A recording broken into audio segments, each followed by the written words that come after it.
All right, the Padres, they get the win over the Cardinals to guarantee at least a series split. Hopefully, they can get a series win. I mean, winning all 4 games would be even better. Take advantage of a not very good St. Louis Cardinals team this year. And those conditions, I think that's something that we have to note here. Winning in those conditions, I get it. It's not like you're playing the Phillies or one of the other good teams in the league, but still, that is tough.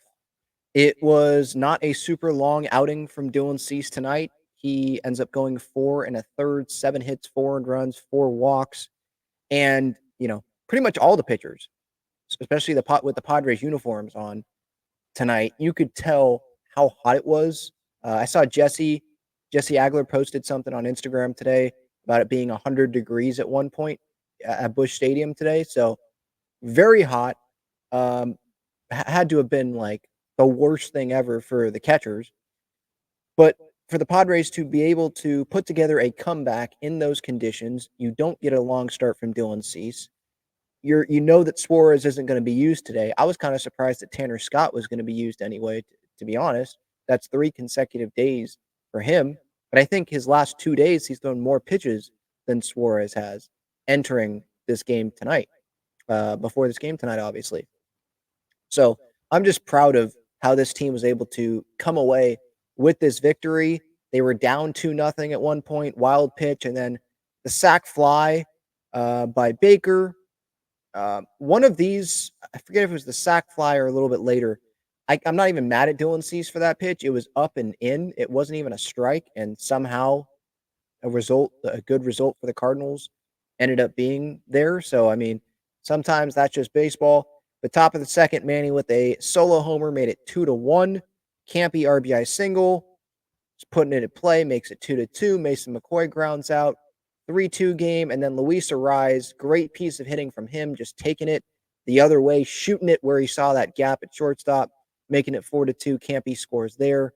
I loved it. Manny obviously with that homer. I was listening to the homer on the radio, and Tony knew it exactly when that happened. I heard the crack of the bat, and so when I went back and watched the video, I thought that ball was going to go way farther than what it ended up being. By the way, Busch Stadium today, I understand there not being a ton of fans there with the weather, and the team isn't like the best team in the league, obviously, under 500. But that stadium, how like almost empty it is, it.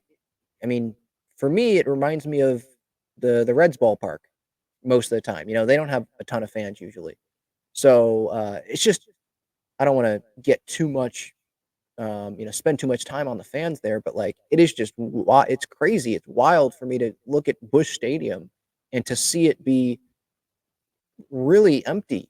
I mean, of course there were some fans, but it was. I wonder, are there going to be more fans at Tropicana Field when the Padres go to Tampa? Is it going to be about the same thing? What was the attendance? 27,000? Really? There were 27,000 people there today? 27,224? Or was that paid attendance? Or the paid tickets for this game? Who knows? But again, I'm proud that this Padres team was able to get this win. Manny, he's not 100%. Kevin AC wrote in the UT, Manny Machado still not fully recovered from his right elbow surgery that he had in the offseason in October, pretty much right after the season ended. Next year definitely will be better for sure, is what Manny says. And we knew he wasn't going to be 100%. He was saying that when he was struggling to start the year. And he's not someone that likes to talk about his injuries. He just goes and plays. And I respect that. But we know why he was struggling. We can't just say, oh, no, it was just Manny not playing well. No, the injury is a big part of that. Sometimes your body doesn't allow you to do certain things. And further and further away since the surgery, it feels like he keeps getting better. He's saying he's not fully recovered, and he has a 929 OPS in August. That was entering today when he had that homer. So, yeah, Manny clearly, like he pretty much has always been, one of the best third basemen in baseball. Sure, you could point to a couple of months here and there, and people that aren't paying attention day in and day out to this team, and they want to hate on Manny, they're going to sit there and say, well, the whole he doesn't hustle argument, and oh, well, look at his numbers for the entire year. And that's not fair because you don't have the context. You're not watching every day, right? So we're obviously all big Manny fans here. And what a play he made there to end the game off the base. And by the way, I love it personally. This is the second time this series that he's made a great play with Nolan Arenado as the batter. Um, it's funny. It just is. At Nolan's ballpark, Manny, would Nolan have made that play? I'm not saying would he have fielded it and gotten over to first base, but would he have gotten the runner out if Manny was running, let's say, and that same thing happened? I'm not so sure about that. Nolan, and maybe I haven't seen him do it recently, but from what I've seen in the past, those type of plays, Nolan tries to really get around it and make a give himself an easier throw to first base instead of more of a fadeaway. It's where Manny he gets it and he takes maybe 2 steps and it's out of his hand. Nolan, he tries to get around that third base bag. You guys have seen this.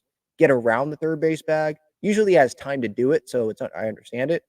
But he gets around it and then makes the throw over. I'm not so sure he would have gotten him if that was Nolan at third and the roles were reversed there. But by the way, Nolan one at bat tonight. That was that one at bat for him. He was a pinch hitter tonight. But getting back to the scoring in this game, so a 3-2 Padres lead, then a rise comes through, like I talked about, 4-2. Bottom 5 comes around. Lars Nootbaar with a single, made it 4-3. Goldie, I mean, that ball was it was like a beach ball on that homer for Goldie there. When you're going to leave a pitch like that there, yeah, it's going to get crushed. 5-4, Cardinals had the lead, but then the Padres came back. Obviously, the double steal, that was fantastic. Profar comes through with a deep sac fly to tie the game. And would Arise have scored if he wasn't at third base to start that Crony at bat? Crony, great at bat, hard line drive into, I think, center, brings in Arise. Maybe he would have scored, but it would have been a close play at the plate. So those little things, again, I've said this many times, obviously already this season, but the Padres are doing the little things that allow them to come back in games, that give them leads, that give them more of a cushion. After that Crony RBI single, top 9 comes around, the wild pitch, Mason McCoy ends up scoring. Just doing the little thing, not making more mistakes than the other team. There have been games, of course, this season where the Padres have made more mistakes, and a lot of the time they end up losing those games. But usually, and last year the defense was not that great. This year, it feels like they are playing really clean, crisp baseball, and they're getting rewarded for that. What a concept. Shout out to the bullpen tonight. Hoeing, yeah, this was like his second not so great outing with the Padres, but everything else has been really good, so I'm not going to crap on him. Yuki Matsui, an inning, no earned runs from him. Estrada, an inning, no earned runs from him. Adam was great. I know he gave up that one hit, but the other 3 were strikeouts from him. Man, nasty stuff that he has. I imagine that's got to be really tough to hit against him because of the arm. He does a really good job at hiding the ball. It just snaps out there on that delivery. It's not this long delivery where you can see what pitch may be coming. So I'm loving him in a Padre uniform. And then Tanner Scott, 3 days in a row. That's refreshing. Suarez has done that. They want to avoid that, obviously. They probably didn't want to do it with Tanner Scott, but kind of like last night where you probably didn't want to throw Suarez, you're trying to lock down a win. And because who knows what's going to happen these next couple of days. If you lose these next couple of games, well, at least you still split the series on the road in really hot conditions, right? And now it sets you up to win one of the next 2 to win the series, and you can maybe even win both of these next 2 games. You have an opportunity to win a baseball game, you go do it. And if Tanner Scott was asked today by Schilt, hey, how you feel? And he feels good, he's good to go, then you do it. Now, these conditions, by the way, maybe that helped some of these pitchers because it made it easier to be warm because of how hot it was. So maybe that was why Scott was like, yeah, I'm good. Because, I don't know, it would be easier to get warm and maybe not worry about going out there. And maybe he's not as worried. I don't know. What goes on in a pitcher's mind when it's hot out there? Does he feel better about it? Would he rather it be cold? I mean, as a pitcher, I probably would rather it not be cold, but I don't know. That's just me as a fan here. But yeah, overall, Padres get the win. Manny continues to come through. He is now what, one homer, I think, away from Adrian Gonzalez's Padres home run mark. And yeah, Padres get a 7-5 win. They have an opportunity to win the series tomorrow and then set up themselves for a 4-game sweep of the St. Louis Cardinals. Take advantage of these games. The Padres, they did a great job of that last 15-game stretch. And they've got a stretch here, this road trip, where you're playing a Cardinals team that's under 500. You're playing a Tampa Bay Rays team that's sold. They're not the same Rays. They're not going to be a postseason team this year. Definitely not a World Series contending team this year. So take advantage of it. You're not playing in front of, these huge crowds. So take that team out early. Kind of felt like they did that yesterday. I mean, they have a real opportunity to do that the rest of this series and then in Tampa. And Suarez, the good news, he'll be back tomorrow, I assume. He had the day off. Scott, though, when a pitcher goes 3 days, they usually go 2 days off after that, not one. So I probably think that Scott is done for this series, and then he'll be ready for the Tampa series.